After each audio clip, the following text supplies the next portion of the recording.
Bismillahirrahmanirrahim. Assalamualaikum warahmatullahi wabarakatuh. Waalaikumsalam warahmatullahi wabarakatuh. Alhamdulillahirabbil alamin. Alhamdulillahilladzi alafa baina fi qulubina fa asbahna bi ni'matihi ikhwana. Allahumma shalli ala sayyidina Muhammad wa ala ali sayyidina Muhammad. Rabbi shrah li sadri wa yassir li amri wahlul 'uqdatam min lisani yafqahu qawli, amma ba'd. Alhamdulillah Bapak Ibu yang dimuliakan Allah Subhanahu wa taala, sampai kita di obrolan subuh pada kesempatan pagi yang cerah ini. Semoga Bapak Ibu semuanya dalam keadaan sehat walafiat. Alhamdulillah telah bersama dengan kami narasumber kita pada hari ini yang akan membahas tentang kesehatan gigi dan mulut pada saat puasa. Saya Yanti yang akan membersamai Bapak Ibu pemirsa, dan juga telah hadir di tengah-tengah kita Ibu Dokter Gigi Leni Savitri. Assalamualaikum warahmatullahi wabarakatuh, Bu Dokter. Waalaikumsalam warahmatullahi wabarakatuh, Bu Apa Yanti. kabar? Alhamdulillah, luar Alhamdulillah. biasa sehat. Alhamdulillah. Bu Dokter dinasnya di mana boleh tahu? Saya dinas di rumah sakit Pengayoman di daerah Jakarta Timur. Kemudian ada beberapa klinik juga di Cikarang, ya di Iskarima dan di Klinik Rizki. Iya, alhamdulillah. Banyak Alhamdulillah. aktivitasnya ya Bu Dokter ya. Alhamdulillah. Ramadan semakin semangat, Ramadan semakin sehat insya Allah. Insya Allah, insya Allah. Baik Bu Dokter, izin bertanya-tanya karena memang kadang kita di saat bulan Ramadan itu semangatnya adalah menjaga agar iman dan takwa kita terus meningkat. Kadang Iya. kita lupa bahwa satu bagian dari keimanan dan ketakwaan yang meningkat adalah bagaimana kita menjaga kesehatan kita, terutama kesehatan gigi dan mulut pada saat bulan Ramadan. Maka boleh dong hari ini Bu Dokter berbagi tips kepada kita semua tentang bagaimana cara kita menjaga kesehatan gigi dan mulut di saat bulan Ramadan. Masya Allah ya. Wah, panjang ya kita hari ini ya. Jadi untuk menceritakan tentang Ramadan dan kesehatan gigi dan mulut itu ya, kita kembali kepada bahwa kebersihan itu sebagian dari iman, dan Allah mencintai keindahan gitu ya. Karena gigi dan mulut itu letaknya di wajah, dan pada saat kita tersenyum pasti tampak giginya kita, tentunya harus kita jaga Bu Yanti ya.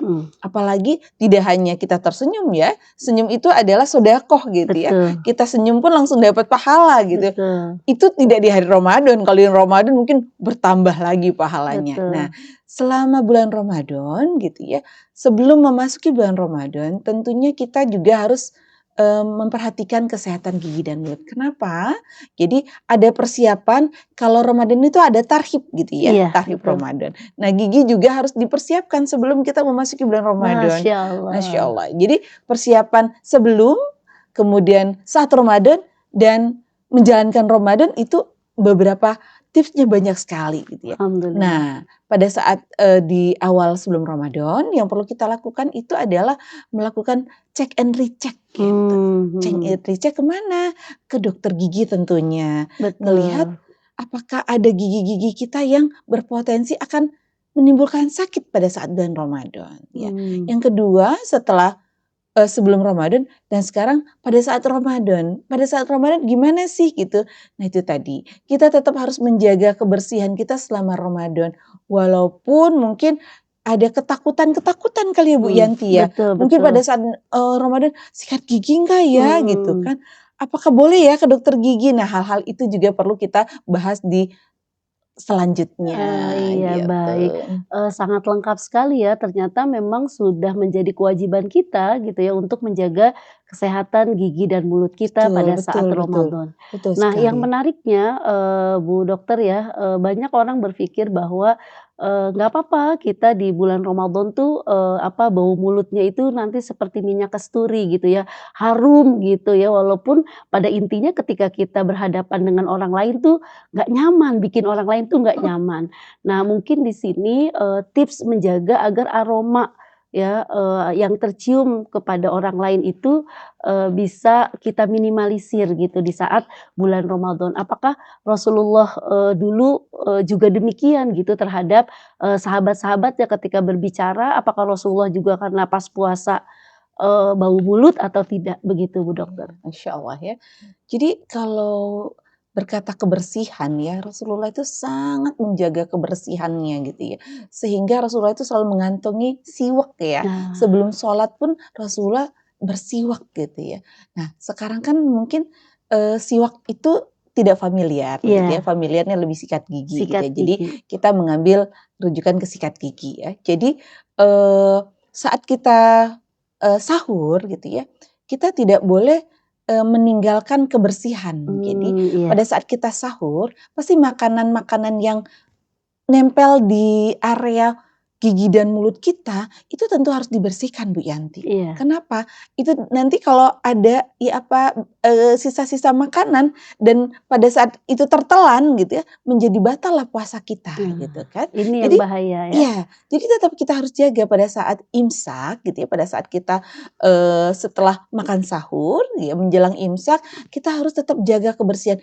Lakukanlah sikat gigi sebelum memasuki sholat subuh gitu ya. Iya. Kita sikat dulu terlebih dahulu. Kalau memang terbiasa mandi, maka pada saat mau subuh kita mandi dulu dan lakukan pembersihan gitu ya. Sikat gigi yang bersih dan usahakan kalau memang kita punya obat kumur gitu ya, setelah sikat gigi kita basuh dengan obat kumur gitu ya. Oh, Kita iya. gargling gitu ya, kita Oh, kumur iya. pakai obat kumur. Untuk apa? Untuk menambah kebersihan saat penyikat gigi ya. Dari Dan bau itu mulut bau tadi ya? mulut. Usahakan memang sebelum subuh ya, pada saat imsak kita mandi, kita bersihkan gitu kan. Jadi belum masuk ke subuh gitu ya. Iya, Nah itu yang pertama kita lakukan. Kemudian pada saat kita berbuka itu kan biasanya kita sehari 2 kali ya sikat gigi ya, iya. yang menjadi kewajiban kita itu pagi dan mau tidur. Nah ini kalau setelah kita makan berbuka gitu ya, iftar berbuka, pada saat kita mau sholat maghrib, usahakan juga kita sebentar lah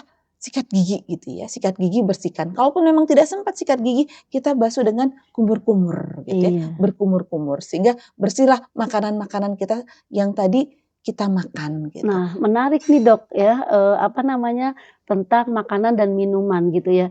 Mungkin, ada makanan dan minuman tertentu yang menyebabkan, kita mengeluarkan bau mulut yang tidak sedap pada saat puasa. Oh tentulah ya, makanan-makanan itu, yang beraroma dan juga sebenarnya enak untuk kita konsumsi gitu ya, itu juga menimbulkan bau yang Tidak tidak sedap, sedap gitu ya. Buat kita sedap, mungkin iya, buat orang lain tidak sedap gitu mmm, ya. Nah, jadi makanan-makanan yang menyebabkan bau tidak sedap ya satu huruf misalnya J gitu ya, oh. jengki gitu ya, makanan-makanan Makanan jengki favorit orang favorit Betawi oh tuh. saus gitu ya. Apalagi ditambah dengan, lauk yang macam-macam gitu ya Masya ditambahnya ya Allah. gitu ya. Nah, jengki atau pete gitu, itu tuh, makanan-makanan yang merangsang gitu ya. Apabila kita konsumsi gitu ya, tentunya akan ada aroma gitu yang keluar dari mulut kita gitu ya. Kalau memang ingin dikonsumsi, konsumsilah mungkin tidak saat kita mau melakukan aktivitas gitu ya, maksudnya Mhm. aktivitas Senin sampai Jumat kerja gitu ya, kalau bisa pakai di waktu-waktu libur gitu ya, atau memang mau tetap kita konsumsi gitu ya, saat berbuka gitu ya. Jadi, Ah, nah tapi saat berbuka pun apakah kita akan mengisi ceramah setelah berbuka gitu ya, iya. itu juga harus dipikirkan gitu ya, karena memang dari aroma itu dikhawatirkan akan mengganggu di sekitar kita. Caranya juga kalau seandainya pun kita, "Oh tapi kalau saya pengen makan," boleh. Tapi sesudah itu basuhlah, sikat gigilah, berkumurlah dengan obat kumur gitu ya. Itu juga bisa mengurangi Bu, tapi jangan sampai kebablasan terlalu banyak gitu ya konsumsinya. Kalau memang bisa dihindari, dihindari Iya. gitu ya. Nah selain makanan itu juga ada makanan-makanan yang pedas Bu Yanti ya. Iya, Kenapa harus dihindari terlalu pedas atau yang merangsang iya. gitu ya, itu akan menimbulkan iritasi Mmm.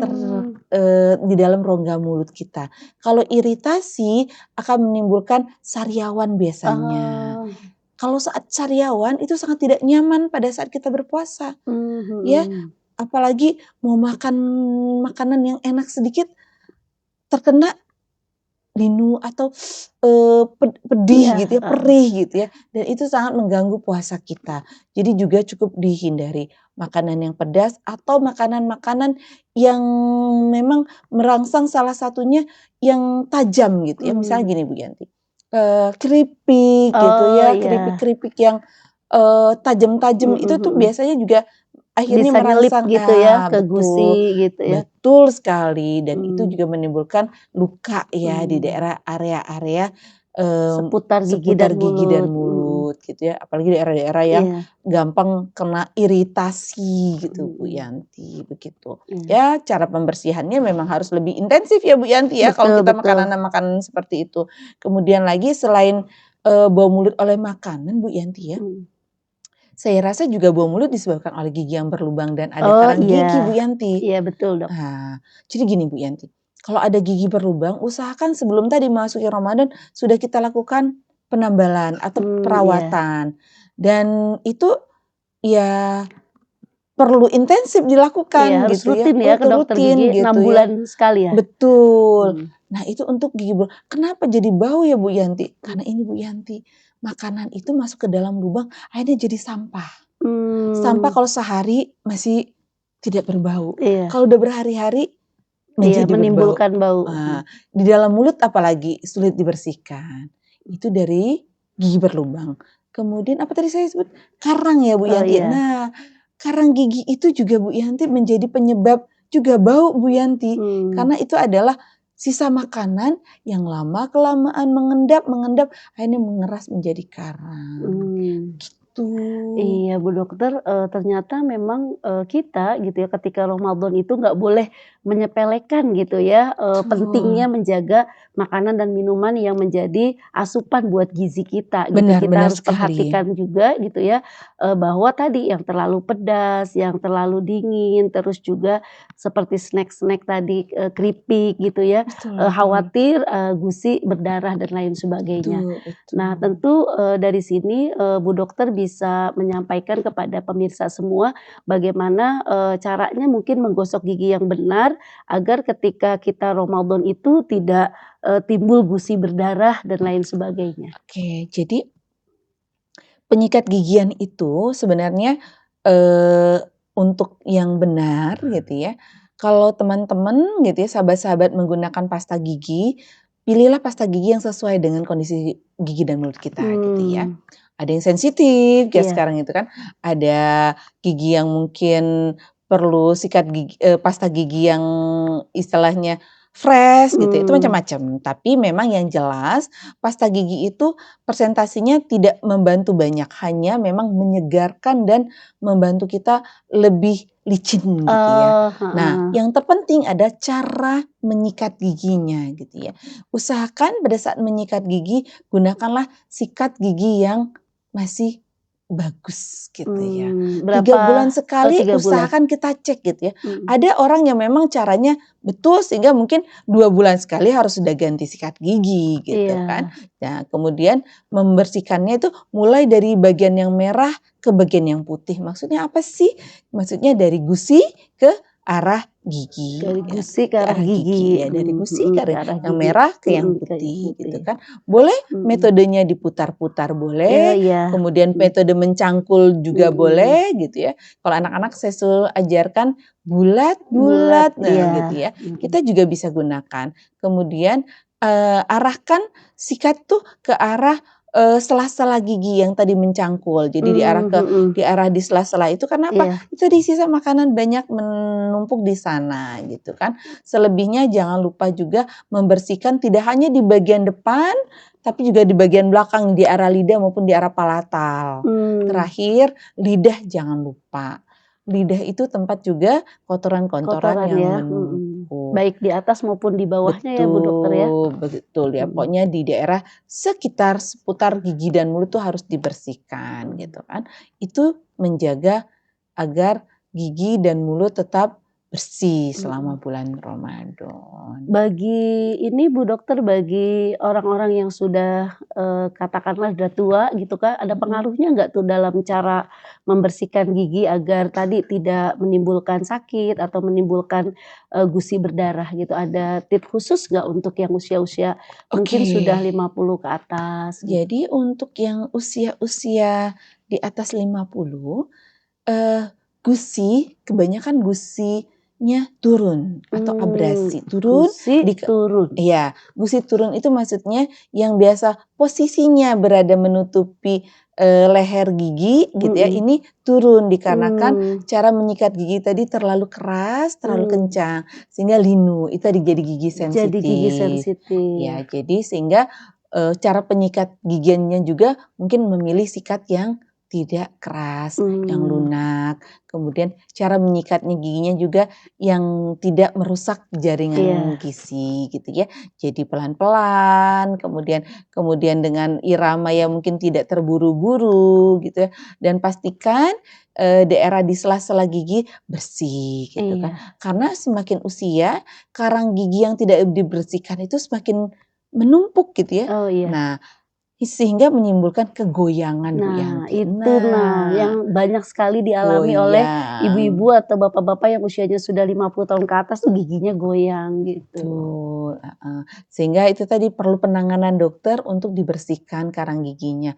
Habis itu yang goyang diapain? Biasanya kita ada perawatan khusus untuk yang kegoyangan. Bisa kita Nggak harus langsung dicabut ya splinting Bu ya. Dokter ya? Tidak, ada beberapa treatment kecuali Mmm, memang diperlukan sekali dengan pencabutan. pencabutan Jadi ada ada, splinting, mmm, dikuatkan gitu, mmm, atau gigi yang sisa-sisa yang memang ada yang sudah dicabut bisa kita pasangkan gigi tiruan agar mhm. gigi yang lain tetap terjaga. Baik. Kalau untuk anak-anak tuh Bu Dokter ada yang, apa namanya, odol itu gitu ya, ada yang bisa ditelan itu apakah betul seperti itu atau ada pengaruhnya nggak ya untuk kesehatan?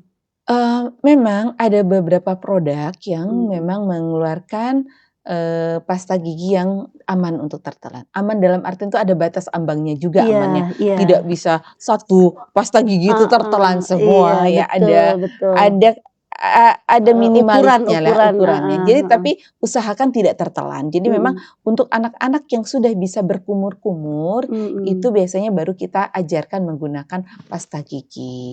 Tapi iya. kalau yang belum mampu untuk berkumur-kumur, mungkin ajarkan dengan sikat gigi biasa dulu saja, tidak ditambah dengan pasta gigi. Bertahap memang untuk pengenalannya. Terus ya, karena bertahap itulah sampai dia bisa menggunakan sikat gigi dengan sendirinya dan berkumur-kumur membuang, kotoran pada saat setelah sikat gigi, begitu Bu Yanti, Iya, mhm. terakhir Bu Dokter, mungkin ada pesan-pesan Oh Bu iya Bu Dokter Yanti. untuk pemirsa agar di Ramadan itu tidak hanya sehat secara ruhiyah gitu ya, karena kita meningkatkan ketakwaan kita kepada Allah, tapi pesan Bu Dokter nih agar seluruh pemirsa sehat fisik dan batinnya. Oke, selain itu mungkin saya lupa Bu Yanti ya. Jadi ada mungkin banyak yang bertanya, "Boleh nggak sih kita merawat gigi ke dokter gigi selama Oh bulan iya, Ramadan?" iya, Itu tuh yang penting gitu ya. betul, Jadi, telah keluar fatwa MUI ya tahun 2018 tentang mhm, kedokteran gigi. Jadi ada beberapa keperawatan iya, yang dibolehkan gitu ya. Menambal gigi boleh, mmm, penambalan gigi boleh, mhm, kemudian membersihkan gigi boleh. Pencabutan pun boleh dilakukan, hanya memang untuk pencabutan karena mengeluarkan pendarahan, dikhawatirkan mungkin pendarahannya itu nanti akan menimbulkan, eee, lemah atau, mmm, lesu karena iya, pendarahannya banyak gitu ya.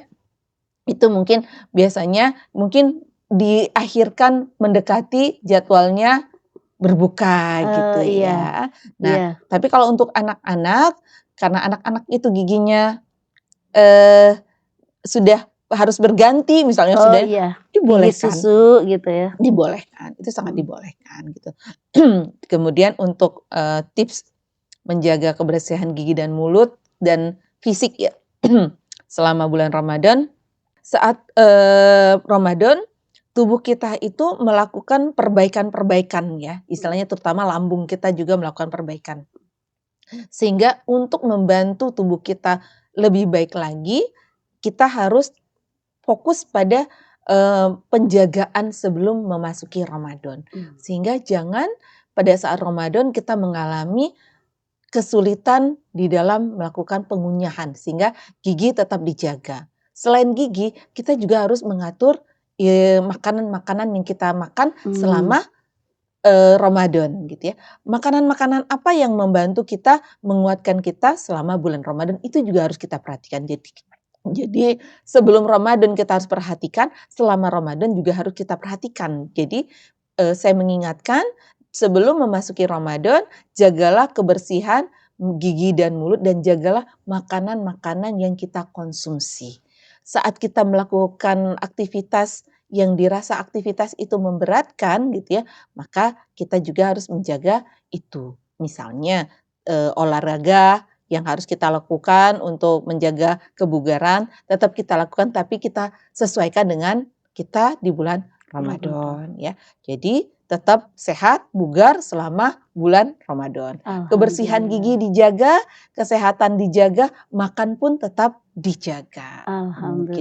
Mungkin yang menjadi catatan, tapi jangan lupa Ramadan ini adalah bulan keberkahan gitu ya. Betul. Gunakanlah Ramadan ini dengan hal-hal yang positif, bermanfaat. Nah, dan salah satunya adalah memperbanyak tilawah dan membaca Al-Quran. Kalau kondisi fisik kita sakit, terutama gigi kita sakit, maka aktivitas kita membaca Al-Quran, aktivitas kita memperbanyak berzikir itu terganggu, terhambat. Itu mungkin Bu Yanti untuk obrolan kita. Next mungkin kita akan bahas yang lebih baik, sukses, yang lebih baik lagi gitu ya, insya Allah. Iya, terima kasih Bu Dokter, paparannya sangat bermanfaat sekali tentunya buat seluruh pemirsa. Ya. Baik, Bapak Ibu yang dimuliakan Allah Subhanahu wa Ta'ala, alhamdulillah begitu lugas dan gamblang sekali pemaparan dari Bu Dokter Gigi Leni Savitri tentang menjaga kesehatan gigi dan mulut pada saat puasa. Mudah-mudahan Bapak Ibu semua dapat mengambil manfaatnya, karena bagaimanapun juga ketika kita ingin menjadi orang yang sukses dalam Ramadan kita, tentu kita juga harus mempersiapkan fisik yang sehat. Dan dalam fisik yang sehat tentunya ada gigi, gusi atau mulut yang harus kita jaga agar kita bisa melaksanakan ibadah Ramadan 1446 Hijriah ini dengan lebih baik lagi. Terima kasih, kami mohon undur diri. Wassalamualaikum warahmatullahi wabarakatuh. Waalaikumsalam warahmatullahi wabarakatuh. Terima kasih. Terima kasih, Terima kasih, Yanti.